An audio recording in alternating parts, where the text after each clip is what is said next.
Why are we obsessed with capitalism? Capitalism has Americans in a chokehold. From the most entrenched conservatives to the politically progressive, capitalism seems to have a vice grip on how we view the world. To paraphrase the famous quote, it's easier to imagine the end of the world than the end of capitalism. But why is that? Well, let's start by defining terms. Capitalism is essentially an economic and social system chiefly characterized by the private ownership of the means of production. Individuals and businesses operate for profit and engage in exchange of goods and services in competitive markets. As a result, the production and distribution of goods and services are primarily driven by market forces rather than government control, central planning, or even actual need. This means that some key features of capitalism includes private property, which includes land, factories, capital goods, and allowing individuals and businesses to control and use them for productive purposes. Free markets, which simply means that competitive markets exist where prices are largely controlled by supply and demand. Profit motive, which refers to the pursuit of profit as a central driving force in a capitalistic economy. Capitalists aim to earn revenue that exceeds the cost of labor and supplies. Competition. Ostensibly, capitalism enables and encourages competition. The reality is different for reasons I'll get into later. And limited government intervention. Typically, capitalistic economies seek to minimize government as much as possible. The government's role is to institute regulations as needed, but allow governments to operate relatively freely. This is not meant to be an exhaustive list by any means, just meant to highlight some key features of capitalism as an economic structure. But this brings us back to the question at hand. Why are Americans so hooked on capitalism when it is demonstrably only benefiting a minuscule portion of the population? There are several reasons for this. Capitalism has become intertwined with the idea of the American dream, or more accurately, the American delusion. The notion that anyone can make it to the top by hard work, grit, and determination has got to be one of the most pervasive falsities believed in modern society. Americans have fallen so far into bootstrap rhetoric that we blame the homeless for their own circumstances and believe that every billionaire attained their wealth through ingenuity, hard work, or both. Even when we spot flaws with how capitalism operates, our first instinct is to assume it can be fixed with a band-aid solution rather than overhauling the entire system. Wealth hoarding and wealth disparity are inherent flaws with a capitalistic economy, flaws that likely cannot be rectified with half measures. Because the means of production is privatized, the easiest and most surefire way to attain wealth is to already have capital. See the problem there?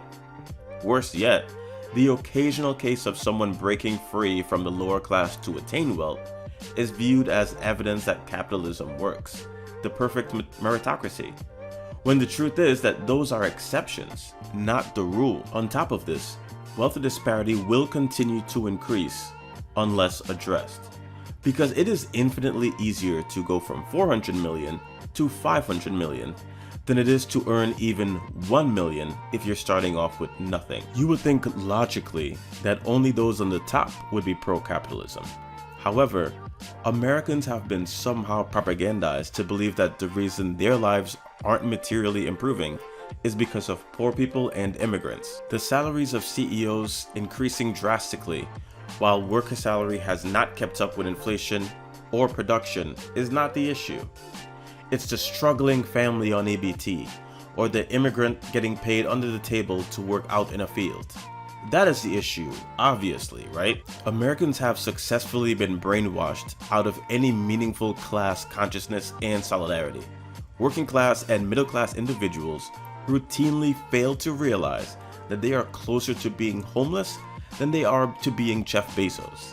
This is to speak nothing of the fact that lower income white Americans feel more solidarity with rich white Americans than poor black Americans. We have been successfully convinced that we are all just temporarily embarrassed millionaires, just slugging through the everyday grind while we wait our turn to be rich. Being radicalized is waking up to the reality that most people that aren't successful do in fact work hard, and most wealthy people either inherited their wealth or had enough advantages and head starts in life that their climb to the top was made significantly easier. Capitalism has no meaningful solution to poverty, hunger, or disease, because capitalism is not a people-first economic model.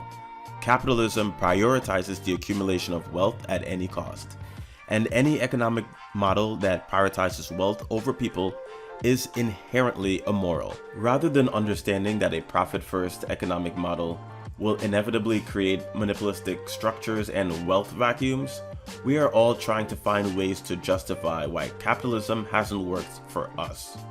Much like the lottery, we see that despite the astronomical odds, people do occasionally win the lottery, and convince ourselves that merely persevering will eventually turn our luck around. It bears repeating, but the truth is, capitalism is not nearly the meritocracy that we would like to believe that it is. I remember vividly when calls for a $15 an hour federal minimum wage first started gaining traction, how working class and middle class people started pushing back against it.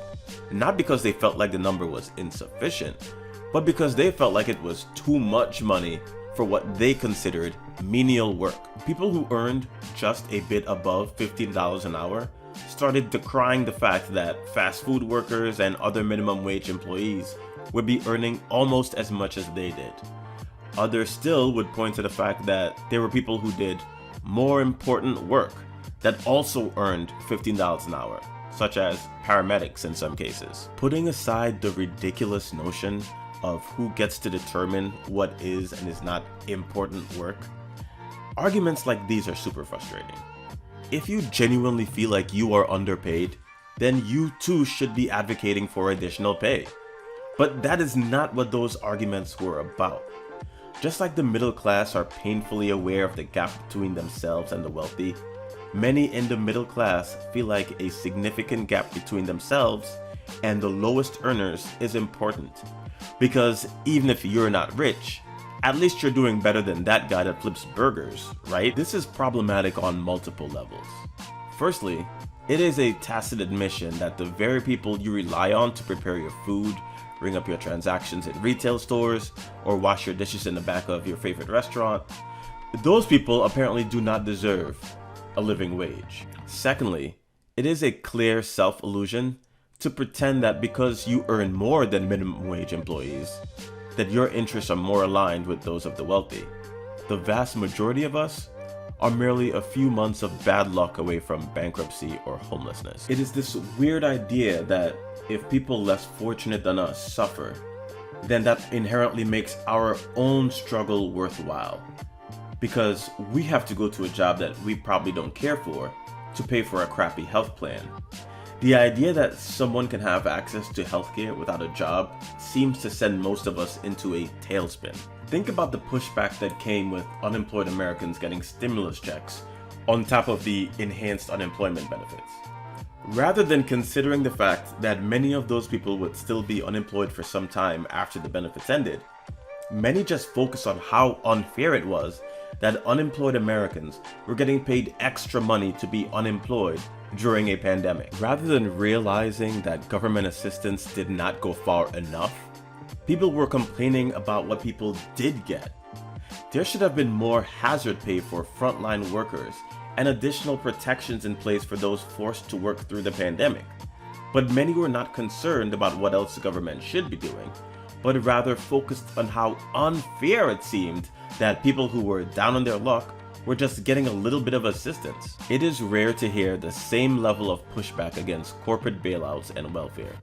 Corporations oftentimes get the luxury of socializing their losses while privatizing their gains.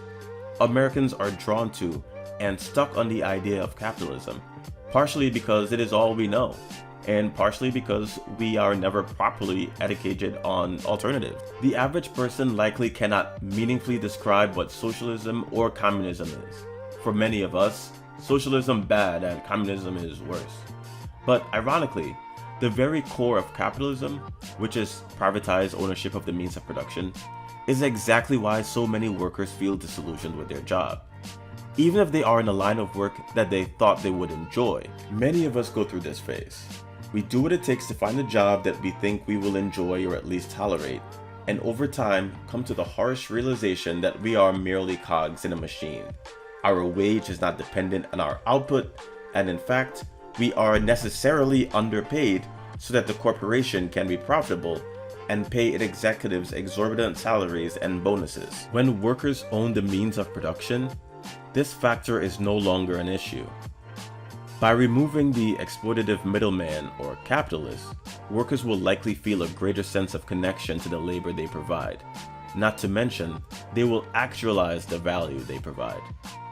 By tying the so-called American dream to a sense of individualistic pride and accomplishments, capitalists have convinced the worker class that they need to worry about their individual selves and to constantly worry about the people beneath them rather than the bourgeoisie above them extracting their value for minimal pay. Even the so-called American dream unto itself, a house in the suburbs, 2 cars, etc., this so-called dream is just an additional example of engaging in consumerism in a capitalist society.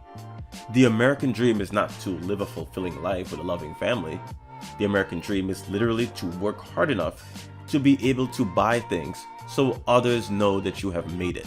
Ultimately, for Americans to shed themselves from the shackles of capitalism, the realization needs to be had that capitalism is about property, extracting value from labor, and maximizing profit for shareholders. When the means of production are privatized, and many of the goods and services being produced are necessary for human survival, we are basically saying that humans need to earn the right to survive.